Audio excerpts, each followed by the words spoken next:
नमस्कार विद्यार्थी मित्रांनो. आज आपण या व्हिडिओमध्ये मुंबई उच्च न्यायालय भरती जी सुरू झाली आहे त्यासाठी आपण शिपाई, हमाल आणि लिपिक या पदासाठी महत्त्वाचे असणारे 20 सामान्य ज्ञानाचे प्रश्न या व्हिडिओमध्ये पाहणार आहोत. हे जे प्रश्न आहेत हे आपल्याला प्रश्न प्रिव्हियस क्वेश्चन सोबतच उच्च न्यायालयावरती आधारित असलेले प्रश्न आपण घेतलेले आहेत. त्यामुळे आपल्याला या व्हिडिओची जर PDF डाउनलोड करायची असेल, नोकरी इन्सायडर या नावानं आपलं टेलिग्राम चॅनल आहे, सोबतच आपलं व्हॉट्सअप चॅनल देखील आहे. तर दोघांच्याही लिंक्स तुम्हाला डिस्क्रिप्शनमध्ये मिळून जातील. त्या ठिकाणी जाऊन आपण त्यांना जॉईन करा आणि चॅनलवरती जर नवीन असाल तर नोकरी इन्सायडर यूट्यूब चॅनलला सबस्क्राईब करून ठेवा. म्हणजे आपल्याला दररोज अशाच पद्धतीचे व्हिडिओज पाहायला मिळतील. चला तर व्हिडिओला सुरुवात करूया. तर पहा, आपला प्रश्न पहिला आहे, भारतातील उच्च न्यायालयांच्या रचनेमध्ये बदल करण्याचा अधिकार कोणाला आहे? मित्रांनो, प्रश्नाचं उत्तर येत असेल तर 3 ते 5 सेकंदामध्ये आपण प्रत्येक प्रश्नाचं उत्तर हे कमेंट करून देण्याचा प्रयत्न करा. म्हणजे आपलं रिव्हिजन देखील याच व्हिडिओमध्ये होऊन जाईल. प्रश्न काय विचारलाय? भारतातील उच्च न्यायालयांच्या रचनेमध्ये बदल करण्याचा अधिकार हा कोणाकडे आहे? तर तो अधिकार असतो ऑप्शन क्रमांक 3 संसदेकडे. पर्याय 3 आपलं या प्रश्नाचं उत्तर होईल. मित्रांनो, हा प्रश्न थोडासा इम्पॉर्टंट आहे, नोट करून घेऊ शकता, कारण हा प्रश्न लिपिक भरतीसाठी विचारण्यात आला होता. यानंतरचा प्रश्न आहे, भारतीय राज्यघटनेतील कोणती कलमे राज्याच्या धोरणाच्या मार्गदर्शक तत्वांशी संबंधित आहेत? पहा, राज्य धोरणाच्या मार्गदर्शक तत्वांशी संबंधित असणारे कलमे कोणती कोणती आहेत? हा प्रश्न इम्पॉर्टंट आहे, कारण हा प्रश्न आपल्याला तलाठी भरतीमध्ये सुद्धा विचारण्यात आला होता आणि TCS पॅटर्नने काही ज्या भरत्या होतात त्यामध्ये सुद्धा या प्रश्नाचा उल्लेख केलेला होता. तर या प्रश्नाचं योग्य उत्तर असणार आहे ऑप्शन क्रमांक 2, कलम 36 ते कलम 51 या कलमांमध्ये राज्याच्या धोरणाच्या मार्गदर्शक तत्वांशी संबंधित आहेत 36 ते 51. पर्याय क्रमांक 2 आपलं उत्तर होईल. यानंतरचा प्रश्न आहे, 2 किंवा अधिक राज्यांसाठी सामायिक उच्च न्यायालय स्थापन करण्याची तरतूद कोणत्या घटना दुरुस्तीने करण्यात आलेली आहे? प्रश्न परत एक वेळा आपण इम्पॉर्टंट घेतलेला आहे. यामध्ये जेवढे काही प्रश्न आपण 20 प्रश्न घेत आहोत, तर 20 पैकी 8 ते 9 प्रश्न असे आहेत की हे आपल्याला फक्त आणि फक्त उच्च न्यायालयावरती विचारण्यात आलेले आहेत.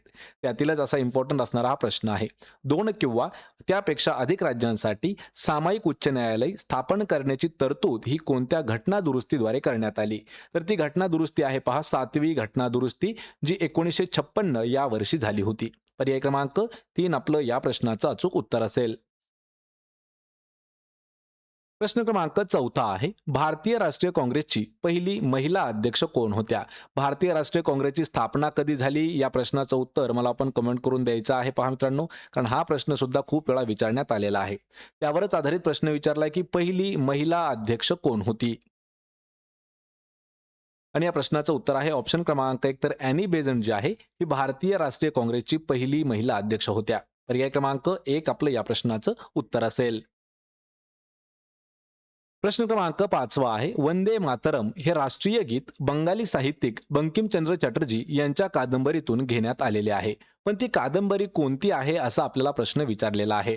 याच्यावरती आपल्याला 2 ते 3 प्रश्न इम्पॉर्टंट विचारले जातात.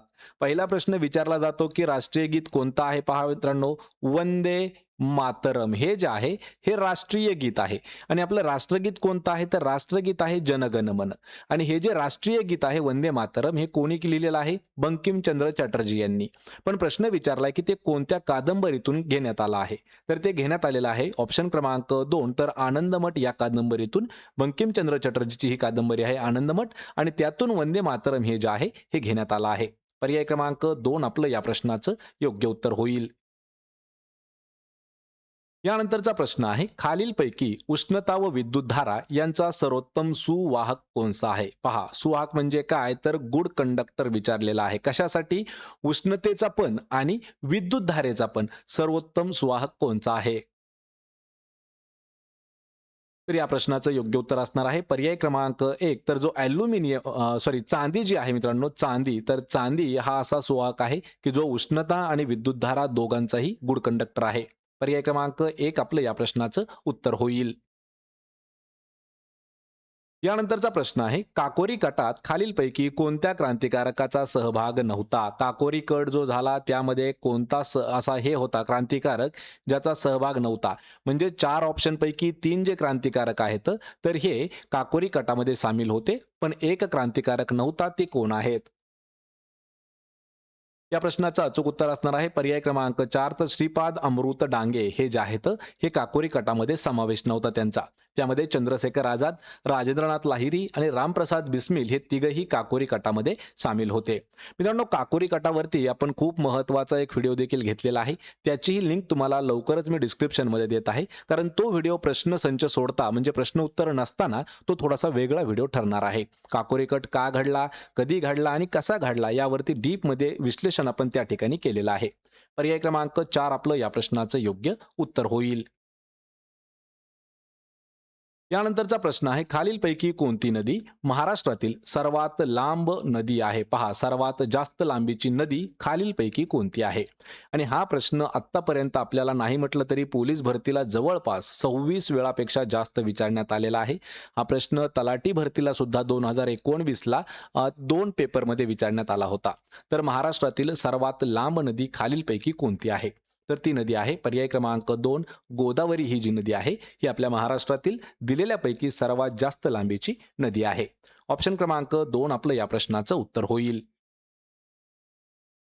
प्रश्न क्रमांक 9 आहे, प्रभारी मुख्य न्यायाधीशांची म्हणजे ऍक्टिंग चीफ जस्टिस यांची नियुक्ती कोणत्या कलमान्वये केली जाते? पहा, प्रभारी मुख्य न्यायाधीश यांची नियुक्ती कोणत्या कलमान्वये केली जाते? आत्तापर्यंत हा प्रश्न 2 वेळा विचारण्यात आलेला आहे. एक वेळा हा प्रश्न MPSC मध्ये सुद्धा विचारण्यात आला होता प्री एक्झामसाठी, आणि हा दुसरा प्रश्न जो आहे जी आपली LLB ची परीक्षा असते, LLBच्या CET पेपरसाठी सुद्धा हा प्रश्न विचारण्यात आला होता. तर प्रभारी मुख्य न्यायाधीशांची नियुक्ती ही जी आहे ही कलम 223 नुसार केली जाते. पर्याय क्रमांक 4 आपलं या प्रश्नाचं योग्य उत्तर होईल. प्रश्न क्रमांक 10 आहे, आंतरराष्ट्रीय रॅमन मॅग्सेसे पुरस्कार मिळविणारे पहिले भारतीय खालीलपैकी कोण ठरले? रेमन मॅग्सेसे पुरस्कार मिळवणारे पहिले भारतीय व्यक्ती कोण आहेत? आत्तापर्यंत हा प्रश्न 10 वेळापेक्षा जास्त आपल्याला परीक्षेमध्ये विचारण्यात आलेला आहे, आणि या प्रश्नाचं योग्य उत्तर असणार आहे पहा, आचार्य विनोबा भावे यांना आंतरराष्ट्रीय ख्यातीचा रॅमन मॅग्सेसे पुरस्कार जो आहे तो सर्वात पहिल्यांदा मिळाला होता. जे की ते भारतीय आहेत, लक्षात ठेवा, असे भारतीय व्यक्ती आहेत की त्यांना सर्वात पहिल्यांदा हा पुरस्कार मिळालेला आहे. पर्याय क्रमांक 1 आपलं या प्रश्नाचं उत्तर होईल. यानंतरचा प्रश्न आहे, लोकसभा व राज्यसभा यांच्या संयुक्त बैठकीचे अध्यक्षस्थान खालीलपैकी कोण भूषवतो? यावर सुद्धा आपल्याला 2 वेळा प्रश्न विचारण्यात आलेला आहे. लोकसभा आणि राज्यसभा यांची जी संयुक्त बैठक असते तर त्या बैठकीचे अध्यक्ष कोण असतात? तर या प्रश्नाचं योग्य उत्तर असणार आहे पर्याय क्रमांक 3. तर लोकसभा सभापती हे जे आहेत हे लोकसभा आणि राज्यसभेची जी संयुक्त बैठक असते तिचे अध्यक्ष असतात. ऑप्शन क्रमांक 3 आपलं या प्रश्नाचं उत्तर होईल. प्रश्न क्रमांक 12 आहे, भारतातील कोणत्या उच्च न्यायालयात सर्वात जास्त न्यायाधीश स्थित आहेत? यावर सुद्धा प्रश्न खूप महत्वाचा आहे. पहा, भारतातील असं कोणतं उच्च न्यायालय आहे की ज्यामध्ये सर्वात जास्त जजेस आहेत? तर या ठिकाणी योग्य उत्तर असणार आहे अलाहाबाद उच्च न्यायालय. हे जे आहे यामध्ये सर्वात जास्त न्यायाधीश आहेत, कारण त्यांची संख्या सर्वात जास्त आहे. जवळपास अलाहाबाद उच्च न्यायालय जे आहे अलाहाबाद हायकोर्ट, तर यामध्ये 160 पेक्षा जास्त न्यायाधीश आहेत. आणि दुसऱ्या क्रमांकावरती आहे मुंबई उच्च न्यायालय, तर यामध्ये जवळपास 80 पेक्षा जास्त न्यायाधीश लोक आहेत. पर्याय क्रमांक 4 आपलं या प्रश्नाचं योग्य उत्तर होईल.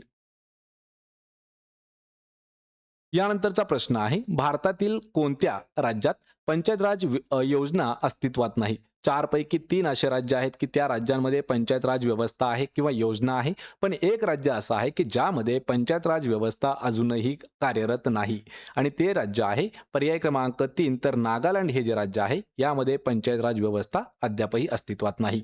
पर्याय क्रमांक 3 आपलं या प्रश्नाचं उत्तर असेल. प्रश्न क्रमांक 14 आहे, इंटरनेटची जोडलेल्या प्रत्येक संगणकास एक विशिष्ट असा पत्ता असतो, त्यास डॅश असे म्हटलं जातं. महत्वाचा प्रश्न आहे पहा कम्प्युटर नॉलेजवरती. तर इंटरनेटशी जेवढे काही कॉम्प्युटर जोडलेले असतात तर त्यांना एक स्पेशल म्हणजेच एक विशिष्ट ॲड्रेस दिलेला असतो. त्या ॲड्रेसला काय म्हटलं जातं? सर्वात सोपा प्रश्न आहे, त्या ॲड्रेसला म्हटलं जातं पर्याय क्रमांक 4. तर इंटरनेट प्रोटोकॉल ॲड्रेस, म्हणजे त्याला आपण IP ॲड्रेस असं म्हणतो. लक्षात ठेवा मित्रांनो, हा प्रश्न थोडासा महत्वाचा आहे. या ठिकाणी प्रोटोकॉल ॲड्रेस सुद्धा दिलेला आहे, पण त्यापूर्वी जो आहे शब्द तो आहे इंटरनेट. इंटरनेट प्रोटोकॉल ॲड्रेस, त्यालाच आपण IP ॲड्रेस म्हणतो. पर्याय 4 आपलं या प्रश्नाचं योग्य उत्तर होईल. आणि अशाच पद्धतीचे आपल्याला कॉम्प्युटर नॉलेजचे जर प्रश्न काही पाहायचे असतील तर त्या व्हिडिओची लिंकसुद्धा तुम्हाला मी डिस्क्रिप्शनमध्ये दिलेली आहे. कारण मित्रांनो, हे जे प्रश्न आहेत ना, हे पूर्ण 7वी बेसवर आणि 10वी बेसवर आधारित आपण घेतलेले आहेत. कारण मागील जी परीक्षा आहे तर ती परीक्षा TCS पॅटर्नद्वारे घेतली होती, पण ही परीक्षा आपल्याला असणार आहे हमाल, शिपाई या पदासाठी आहे. म्हणजे यातील जे प्रश्न आहेत हे मॅक्सिमम 10वीच्या लेवलवरचे असणार आहेत. प्रश्न क्रमांक 15 आहे, प्रभाकर या वृत्तपत्रामध्ये देशबांधवांना उद्देश शतपत्रे लिहिणारे समाजसुधारक खालीलपैकी कोण होते? पहा, काय देशबांधवांना उद्देशून शतपत्र लिहिणारे व समाजसुधारक कोण होते? पण कोणत्या वृत्तपत्रामध्ये? तर प्रभाकर या वृत्तपत्रामध्ये. आणि ते कोण होते? तर गोपाळ हरी देशमुख असं त्यांचं नाव आहे, की ज्यांनी प्रभाकर या वृत्तपत्रामध्ये किंवा या पेपरमध्ये देशबांधवांना उद्देशून शतपत्रे लिहिली होती. पर्याय क्रमांक 2 आपलं या प्रश्नाचं उत्तर होईल. प्रश्न क्रमांक 16 आहे, महाराष्ट्र राज्याचा सर्वोच्च नागरी सन्मान पुरस्कार जो महाराष्ट्र भूषण आहे तो पहिल्यांदा कोणत्या साली देण्यात आलेला होता? म्हणजे सरळ सरळ प्रश्न असा विचारला आहे की महाराष्ट्र राज्याचा सर्वात मोठा नागरी पुरस्कार कोणता आहे? तर तो आहे महाराष्ट्र भूषण. तो सर्वात पहिल्यांदा कधीपासून सुरुवात त्याची करण्यात आली आहे? मित्रांनो, या प्रश्नाचं उत्तर आहे पर्याय क्रमांक 3 तर 1996 म्हणजे 1996 या वर्षापासून जे महाराष्ट्र भूषण पुरस्कार आहे तो देण्यासाठी सुरुवात करण्यात आलेली आहे. हा जो पुरस्कार आहे हा आपल्या महाराष्ट्राचा सर्वोच्च नागरी पुरस्कार आहे. तुमच्यासाठी एक मी प्रश्न विचारतो की आपल्या भारताचा लक्षात ठेवा, भारतीय सर्वोच्च नागरी पुरस्कार कोणता आहे हे मला आपण कमेंट करून सांगायचं आहे. या प्रश्नाचं उत्तर काय आहे? ऑप्शन क्रमांक 3. यानंतरचा प्रश्न आहे, बंदी प्रत्यक्षीकरण म्हणजे त्याला हेबियस कार्पस म्हणतो, ही रीट उच्च न्यायालयात कोणत्या कलमाखाली जारी करू शकते? हा प्रश्न खूप महत्वाचा आहे मित्रांनो, लक्षात ठेवायचा आहे. या फक्त एका कलमावरती किंवा एका रीटवरती जय भीम हा जो मूवी आहे हा आधारलेला मूवी आहे. यामध्ये काय विचारलंय की बंदी प्रत्यक्षीकरण, त्याला हेबियस कॉर्पस असं म्हटलं जातं, तर ही रीट उच्च न्यायालय कोणत्या कलमाखाली जारी करू शकते? तर हेबियस कॉर्पस म्हणजे काय हे थोडंसं समजावून घ्या. जर एखाद्या व्यक्तीला अटक केलं आणि कोणत्याही कारणास्तव त्या व्यक्तीला त्याच्या नातेवाईकाला भेटू दिलं जात नाही, त्यावेळी न्यायालयामध्ये आपण एक अपील दाखल करू शकतो हेबियस कॉर्पस थ्रू. म्हणजे त्याचा अर्थ काय होतो की जो व्यक्ती अटक केलेला आहे तो कोर्टामध्ये हजर राहावा, म्हणजे त्याला पाहता येईल की हे अटक केलाय की नाही, म्हणजे खरं आहे की खोटं आहे. त्यासाठी जो हा कायदा आहे तो आहे हेबियस कॉर्पस. आणि ही जी रीट आहे ही कोणत्या कलमाखाली जारी केली जाते पहा, तर ही केली जाते कलम 226 नुसार. पर्याय क्रमांक 2 आपलं या प्रश्नाचं योग्य उत्तर होईल.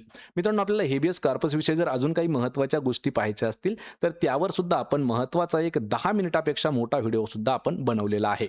पर्याय 2 आपलं उत्तर होईल कलम 226.